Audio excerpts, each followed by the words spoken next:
আতুহিব্বুহু লিউম্মিক, যুবক এই জিনাটা তোমার মায়ের সাথে কেউ করুক, তুমি কি সেটা পছন্দ করো? যুবক সাথে সাথে বলে, লা ওয়াল্লাহি, আল্লাহর কসম নবী, আমি এটা চাই না। নবীজি বলেন, ওয়ালান নাসু ইউহিব্বুনাহু লিউম্মিহিম, তাহলে কোনো মানুষও তার মায়ের সাথে কেউ জিনা করুক সেটা চাইবে না। 2, আফাতুহিব্বুহু লিইবনাতিক, নবীজি এবার বললেন, তুমি কি পছন্দ করো তোমার মেয়ের সাথে কেউ এই জিনা করুক? ক্বালা লা ওয়াল্লাহি, যুবক আবারও বলল, আল্লাহর কসম নবী, আমি এটা মেনে নেব না, আমি এটা চাই না। নবীজি বলেন, ওয়ালান নাসু লা ইউহিব্বুনাহু লিবানাতিহিম, তাহলে কোনো মানুষও চায় না তার মেয়ের সাথে কেউ জিনা করুক। নবীজি 3 নম্বরে বললেন, আফাতুহিব্বুহু লিউখতিক, তোমার বোনের সাথে কেউ জিনা করুক, তুমি কি যুবক তা পছন্দ করো? ক্বালা লা ওয়াল্লাহি, যুবক আবারও বললেন, আল্লাহর কসম নবী, আমি এটা চাই না। নবীজি বলেন, ওয়ালান নাসু লা ইউহিব্বুনাহু লিআখাওয়াতিহিম, তাহলে কোনো মানুষও তার বোনের সাথে কেউ জিনা করুক এটা চায় না। যার সাথেই জিনা করতে চাচ্ছ সে তো কারো মা, কারো বোন, কারো মেয়ে, কারো স্ত্রী, কারো ফুফি, কারো খালা, সে কি মেনে নিবে? খোদার কসম যুবক সাথে সাথে বলছি, ইয়া রাসূলুল্লাহ, তাহলে আমি আল্লাহর কসম করে তওবা করছি, এমন গুনাহ আমি আর কোনোদিন করব না। আমার বুঝ হয়েছে ইয়া রাসূলুল্লাহ, আমার দিল খুলে গেছে। তো নবীজি হাদিসে আছে, ফাওয়াদা ইয়াদাহু, নবীজি তার বুকে হাত রাখছেন অথবা মাথায় হাত রাখছেন, হাত রাইখা নবী দোয়া করে দিছে তারে, ওই যুবককে, আল্লাহুম্মা গফির যামবাহু, আল্লাহ এই যুবকের গুনাহ মাফ করে দিন। ওয়া তাহহির কলবাহু, আয় মাওলা তার কলিজা আপনি পবিত্র করে দেন। ওয়া হাসসিন ফারজাহু, আল্লাহ আপনি এই যুবকের লজ্জাস্থানও পবিত্র করে দেন।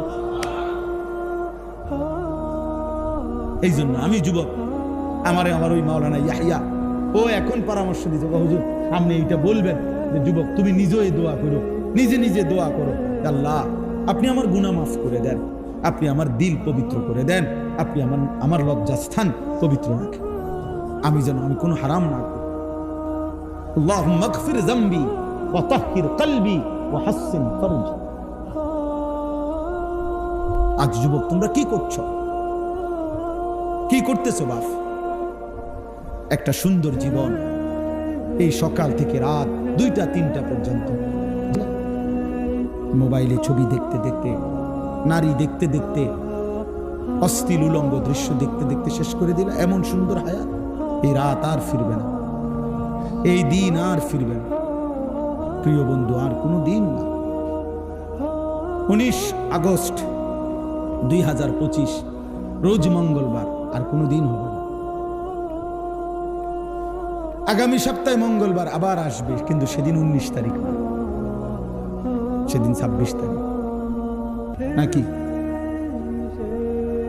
19-এর সাথে কত 26 তারিখ। বছর আবার 19 আগস্ট আসবে, কিন্তু সেটা তো 2025 না, 2000। তাহলে আর কোনোদিন হবে এটা?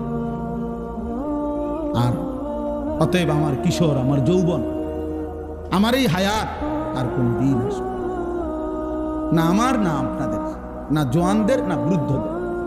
নবীজি এই জন্যই বলছে, নি'মাতানি মাগবুনুন ফীহিমা কাসীরুম মিনান নাস, আস-সিহহাতু ওয়াল ফারাগ। নবীজি বলেন 2টি নিয়ামত এমন আছে বান্দার কাছে যখন থাকে তখন সে কদর করে না, বরং প্রতারিত হয়। আছে মনে করে, তার ভাবনা যে আর কোনোদিন শেষ হবে না। একটা হলো আস-সিহহাতু, সুস্থতা, আর একটা হলো ওয়াল ফারাগ, অবসর। সুস্থতা থাকতে সে কদর করে না, অবসর থাকতে সে সময়ের কদর করে। সে মনে করে এই রঙেই জীবন, এই রং তামাশা। এই জন্য বাবা আপনাদেরকেও বললাম, নওজোয়ান তোমাদেরকেও বললাম, অনেক নওজোয়ান তোমরা তোমাদের এই ছোট্ট জীবন, বিশেষ করে যৌবনের সুন্দর সময়টাকে তোমরা নারী, ছবি, মোবাইল, মোটরসাইকেল, বন্ধুদের আড্ডা, চুলের ফ্যাশন, এই রং তামাশার মধ্যেই ঘন্টার পর ঘন্টা নষ্ট করে দিচ্ছ। ওই যাই বললাম আমার দেখাইলো মোবাইলে, কুষ্টিয়ায় গত এই 3-4 দিন আগে। ওই দেখেন কি ভাই, এটা কিতাব হাসে, কেন হাসে কইতে পারত না, আসলো আরে, হ্যাঁ আসছে আর কি। এটা তামসা আর একটা তামসা চলতে আছে, এটা ছবি উড়ে রাখি। যদি কখনো কেউ জিগায় যে তোমার দেখা একটি তামসার ছবি দেখাও,